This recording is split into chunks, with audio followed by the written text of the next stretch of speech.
E aí, nerds, beleza? Meu nome é Marcel e eu sou o mestre dos nerds. Diretor, puxa a vinheta.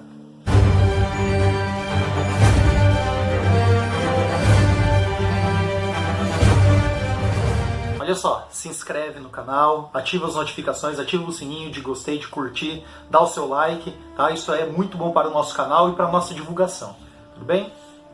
Hoje nós vamos falar da franquia Star Wars. O que é a franquia Star Wars? Como que ela se construiu e o que esperar agora da finalização de todo esse projeto do George Lucas e agora da Disney. Tá? Vai ser uma série de 5 vídeos e nessa série de 5 vídeos nós vamos ver diversos aspectos da construção de toda essa história que começou lá em 1977 e vai terminar agora em 2019. Muito bem, tudo tem início lá em 1973, na figura do George Lucas.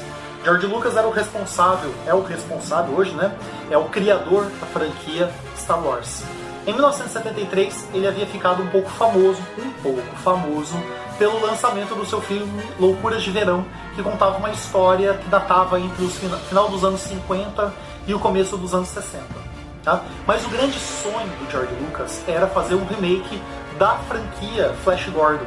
Ele adorava Flash Gordon, né? Que era um super-herói dos anos 30, né? Que primeiro saiu em tirinhas de jornal e depois virou uma série televisiva com aqueles vilões cheios de caricaturas, vilanescos, querendo acabar com o mundo, acabar com tudo de formas cada vez mais bizarras.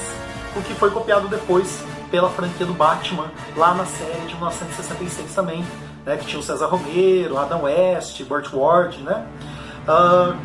O George Lucas, ele queria fazer o remake do Flash Gordon. Pra quê? Porque ele queria ver os efeitos especiais com qualidade. Então, como o filme Loucuras de Verão tinha dado sucesso, tinha dado muito certo, o que ele fez? Pensou, vou comprar os direitos do Flash Gordon.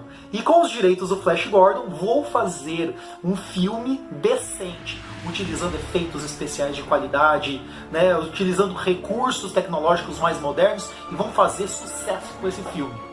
Ele foi lá, pegou seu dinheirinho, tentou comprar, mas não conseguiu. Ele não conseguiu comprar os direitos do Flash Gordon. E aí ele ficou pensando, poxa vida, não consigo comprar, então o que eu vou fazer? Já sei, vou construir a minha história. Só que na época em que ele estava pensando sobre isso, que era os anos 70, né? 73, 74, a indústria, né, de efeitos especiais, de filmes com efeitos especiais, de ficção científica, estava em decadência. Então diversos estúdios estavam fechando, o cinema nesse momento não estava dando muito certo, né, no sentido de efeitos especiais, né, de recursos digitais, então não estava avançando, então ninguém estava vendo futuro nisso. E aí ele tem a ideia, então eu vou fazer o meu próprio filme. E aí ele começa escrevendo, roteirizando o filme que viria a ser Star Wars, que não, nesse momento, não tem o nome Star Wars, tem o nome Diário de Whills, que era uma história de um Jedi Bendu sob a liderança do Mace Windu. Mace Windu, se vocês lembram, ele aparece lá no episódio 1, 2 e 3, que são os recentes, né? Que é o Samuel Jackson que representa ele, é o único que possui o sabre de luz com a luz roxa, né? Que possui a luz violeta. Então é o único que tem esse sabre de luz. Todos os outros são azuis e verdes para os Jedi e vermelho para os Sith. Tá? E aí ele começa a roteirizar. Então faz um roteiro básico do que seria isso. Só que estava muito complicado, muito difícil de desenvolver essa história. Mas ele pega esse roteiro básico, poucas linhas escritas, e ele vai até a United Arts, tenta vender, né, a ideia para eles bancarem o projeto. A indústria nega. Ele vai até a Universal também não aceita, não quer investir nesse tipo de projeto. Ele vai até a Disney e a Disney também não compra a ideia, não quer. Levando em consideração que anos depois, né, quase 4 décadas depois, a Disney compra a Lucasfilm por mais ou menos 4 bilhões de dólares. Mas lá no começo, a Disney havia negado o pedido. E aí ele vai até a Fox. E aí o diretor de artes da Fox concorda, né, lê o roteiro e acha o roteiro maravilhoso, fala, não, é isso mesmo, eu compro a ideia. Falou com os diretores da Fox, os acionistas, e eles compraram a ideia. E aí eles falaram assim, ó, George Lucas, o negócio é o seguinte, nós vamos deixar você fazer o filme, nós vamos investir nesse filme.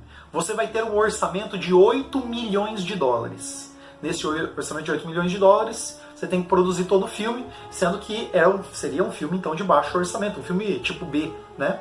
E aí o George Lucas começou a né, desenvolver todo o roteiro, todo o projeto e rodar o filme.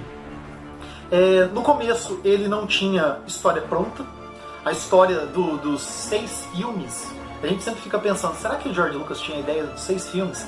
Né? Saiu o primeiro episódio 4, depois o 5, depois o 6, depois veio o 1, 2 e o 3, e agora, né, saiu o 7, o 8, o 9 está saindo, e saiu os 2 spin-offs, o Rogue One e o Han Solo, uma história que ficou por aí também.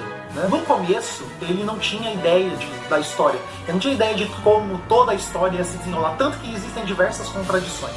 Você vai ver no vídeo lá, falando sobre efeitos especiais e contradições, você vai ver que tem muita contradição entre um filme e outro, entre a primeira trilogia e a segunda trilogia, do qual eles não casam. Eles tentam conversar um com o outro, mas você vê que eles não se conversam. Tá? No começo, a ideia do Anakin, né, nem tinha o nome Skywalker ainda, o nome do Anakin era Anakin Starkiller, tá? Depois ele substitui o nome, encontra o nome Skywalker, e aí coloca Anakin Skywalker. Ele começa a desenvolver a ideia básica, então a ideia de que o Anakin ele era um Jedi, depois vira um Sith, vira o Darth Vader, a corrupção do Palpatine, como que ele começa a influenciar todo o Império, o Luke Skywalker, a jornada do herói, né? Todo esse processo ele começa a construir a história, construir os personagens, construir este universo, tá? Lá no Império Contra-Ataca, né, que é o episódio 5, né, que é o segundo filme que foi lançado, né?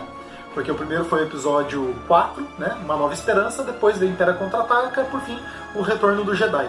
No Império Contra-Ataca, que ele foi ter a ideia de que o Anakin seria, então, Darth Vader.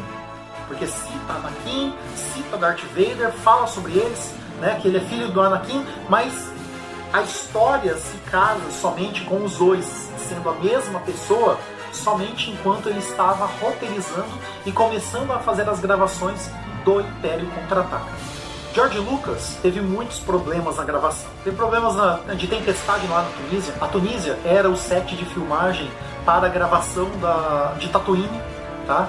Onde começa lá a história do Luke Skywalker numa Nova Esperança, quando ele está morando com os tios, né? O tio Owen dele. E aí depois cai o R2-D2 e o C-3PO, cai naquele planeta fugindo do Darth Vader. E o Luke conhece eles e muda toda a jornada, né? Começa a construir toda a história. Então eles tiveram muito problema de tempestades de areia, né? De ventos escaldantes, né? De calor lá na Tunísia. Eles tiveram problema com o R2-D2, que era por controle remoto e não funcionava. Depois eles tiveram a ideia de colocar um anão dentro do R2-D2, tá?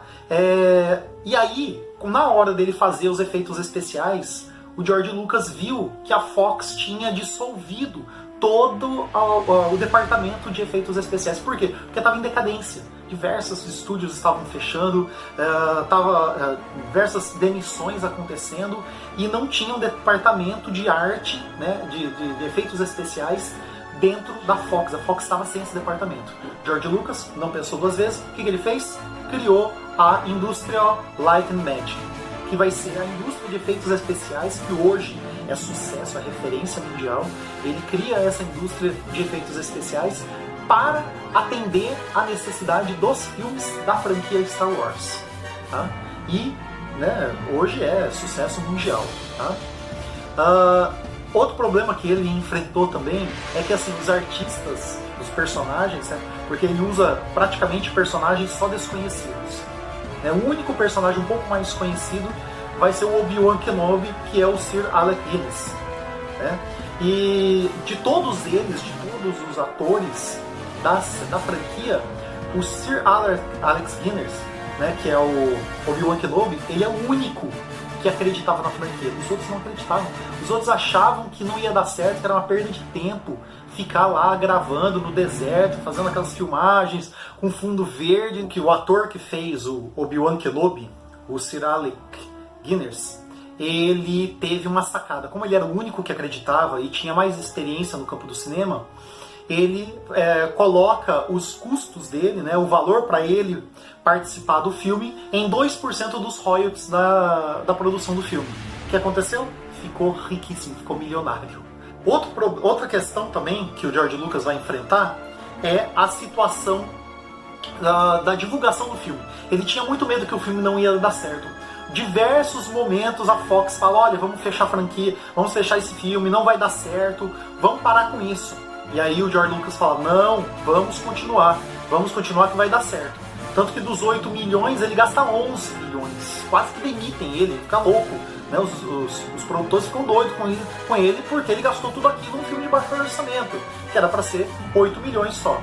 Tanto é que no lançamento do filme ainda não tinha o nome Uma Nova Esperança. Ele queria colocar o nome de episódio 1, né, para desenvolver a história, que depois vira episódio 4. Mas os produtores falaram, não, nós vamos lançar primeiro, vamos ver se vai dar certo. Se der certo, você continua. E aí, no momento em que o filme vai ser lançado, ele é lançado somente em 32 salas de cinema pelos Estados Unidos, e é uma febre. Lotam as sessões, filas quilométricas, todo mundo querendo assistir, sucesso. Mas isso não foi graças à Fox, foi graças ao Lucas. Por quê? Porque 5 meses antes ele tinha mandado um pedido para algumas gráficas para lançar uma novela gráfica, né, uma graphic novel sobre o Star Wars. E vendeu 500 mil cópias. E essa era a melhor forma de divulgação naquele momento. Foi aquela divulgação que colocou todo mundo dentro das salas de cinema para assistir aquele filme. Foi indicado a 8 Oscars aquele filme, lançado em 1977. Star Wars, Uma Nova Esperança. Mas George Lucas também teve algumas inspirações. Dentre as inspirações dele nós vamos ter o próprio Flash Gordon, que era o sonho dele de fazer o remake. Ele tinha como inspiração o livro, né, do John Carter, aquele que saiu depois do filme, John Carter, Entre Dois Mundos. Ele tinha a inspiração do livro Duna. Ele tinha a inspiração do samurai Akira. Gente, ele tinha a inspiração de Akira para fazer Star Wars. Ele tinha também a inspiração de um outro, de um livro que não é livro de ficção, mas era de um professor de história dele, o historiador Joseph Campbell, e o livro chamava-se O Herói de Mil Faces. Foi através daquele livro, O Herói de Mil Faces, é que o George Lucas modelou o herói Luke Skywalker, fazendo toda a jornada do herói até concluir-se agora em 2019. Gostou, nerds? Eu também gostei. Nós temos mais 4 vídeos pela frente falando da franquia Star Wars. Assista todos eles e até a próxima.